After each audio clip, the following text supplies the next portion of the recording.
This is, I think it's interesting throughout the pandemic. We've had moments like this where we think about best case scenario and we hope for that. And my experience so far has been that the hope for best case scenario seldom plays out. But to your point, a best case scenario here is that you have a variant that causes less severe disease. And because of that, and it's very infectious, and because of that, you kind of build up that herd immunity. The people who have not wanted to get vaccinated get it, but they do okay, and now they have some protection, and that kind of works towards some kind of end of the pandemic or a move toward more endemic phase of all of this. I hope that's true. The problem with it is that not everybody's going to have a mild case. And when you still have millions of people that are unvaccinated or haven't had COVID and been vaccinated, you're still leaving that door open for hospitalizations and death. And so I think what's going to be really interesting to see here is I think, frankly, cases are going to skyrocket. I mean, in other countries, you just see this graph that just shoots straight up 90 degrees to see how much that translates into hospitalization and death.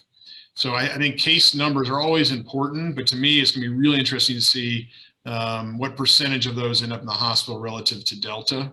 And let's hope it's a low number and that we do get some more herd immunity from this. But this is not the way we wanted to do it. We wanted to be vaccinated and have a more controlled ability to deal with new variants as they came. But this one's, in terms of how contagious it is pretty nasty. So it remains to be seen, but I would be cautious until we have more information about it. Right. So a professional sports league is different in a lot of ways than the general public, right? And to your point, it's almost a study within itself, in that you have real frequent testing, although the NFL is backing off some of the testing they've done through earlier parts of the pandemic. But it may discover, to your point, the behavior of a virus in these kinds of communities. Of course, locker rooms are very enclosed spaces.